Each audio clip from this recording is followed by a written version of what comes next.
एक छोटे से गांव में करुणा और शोभा नाम की दो लड़कियां रहती थीं, जिनकी दोस्ती बचपन की थी।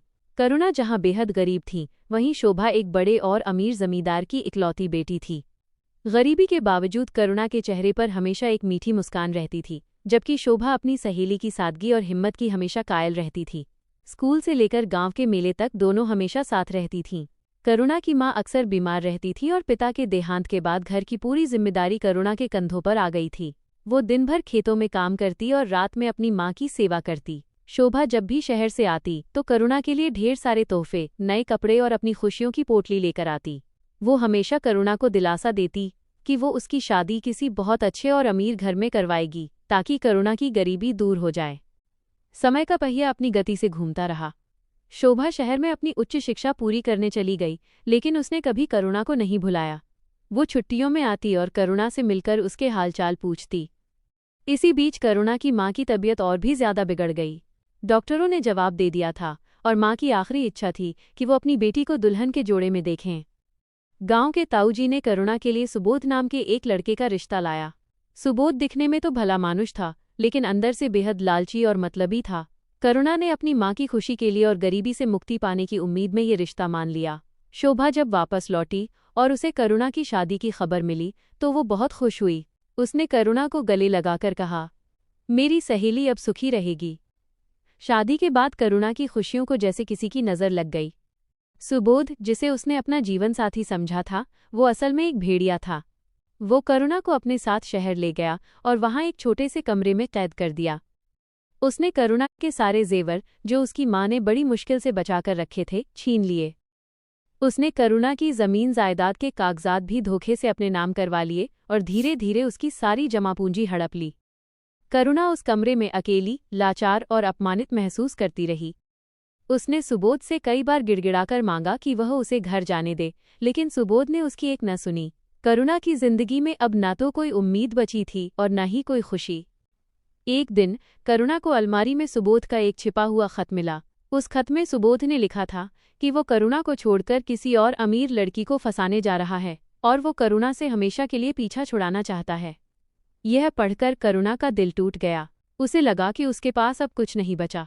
उसकी मां जा चुकी थी, पति धोखेबाज निकला और जिस दोस्ती पर उसे सबसे ज्यादा भरोसा था, वो शोभा से अब सालों से मिल नहीं पाई थी। अपमान, धोखा और गरीबी के बोझ तले दबी करुणा की हिम्मत जवाब दे गई।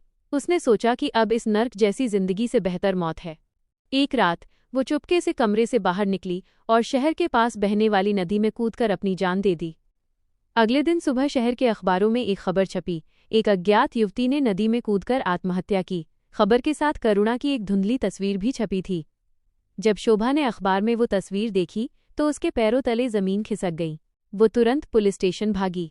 पुलिस ने बताया कि उन्हें करुणा के पास से एक खत मिला है, जो उसने अपनी सहेली शोभा के नाम लिखा था। शोभा ने कांपते हाथों से वो खत पढ़ा। खत में लिखा था, मेरी प्यारी सहेली शोभा, मुझे माफ़ करना, मैं हार गई। जिस सुबोध पर मुझे भरोसा था, उसने मुझे धोखा दिया। उसने मेरे सारे सपने तोड़ दिए और मुझे इस कदर अकेला कर दिया कि अब जीने की कोई वजह नहीं बची। मुझे पता है कि तूने हमेशा मेरा भला चाहा, पर मैं तेरी कोई मदद नहीं कर सकी। मेरी आखिरी इच्छा है कि तू मुझे माफ़ कर दे और कभी किसी पर इतना भरोसा मत करना। ये खत पढ़कर शोभा फूट फूट कर रोई। उसकी आंखों से आंसू रुकने का नाम नहीं ले रहे थे। उसे लगा कि अगर वो समय रहते करुणा की मदद कर पाती तो शायद उसकी सहेली आज जिंदा होती, लेकिन अब बहुत देर हो चुकी थी।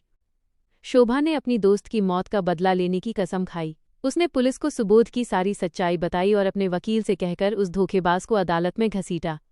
सुबोध को उसके किए की सजा मिली और वो जेल भेज दिया गया। शोभा ने करुणा की याद में गांव में एक छोटा सा स्कूल खोला, जहां गरीब बच्चों को मुफ्त शिक्षा दी जाती थी। वो चाहती थी कि किसी और करुणा को कभी गरीबी और धोखे के कारण अपनी जान न गंवानी पड़े।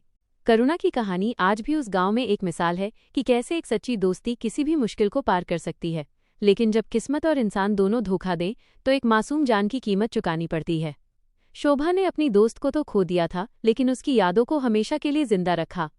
करुणा तो चली गई, लेकिन पीछे छोड़ गई एक ऐसा सवाल जिसका जवाब आज भी समाज ढूंढ रहा है। क्या किसी का सांवला रंग या उसकी गरीबी उसे अपमानित करने का हक देती है? सुबोध जैसे लोग आज भी हमारे बीच भेड़ियों की तरह घूम रहे हैं। शोभा ने उस धोखेबाज को जेल की सलाखों के पीछे पहुंचाकर करुणा को इंसाफ तो दिलाया, लेकिन उसकी सहेली अब कभी वापस नहीं आएगी। याद रखिए, दोस्ती में हाथ थामना बड़ी बात नहीं है, मुश्किल वक्त में उस हाथ को छोड़ना नहीं असली दोस्ती है। दोस्तों, अगर आज की इस कहानी ने आपके दिल को छुआ हो तो कमेंट में सच्ची दोस्ती ज़रूर लिखें और इस वीडियो को अपनी उस सहेली या दोस्त के साथ शेयर करें जिसे आप कभी खोना नहीं चाहते। ऐसी ही और दिल को छू लेने वाली कहानियों के लिए हमारे चैनल को सब्सक्राइब करें। मिलते हैं अगली कहानी में, तब तक अपना ख्याल रखें।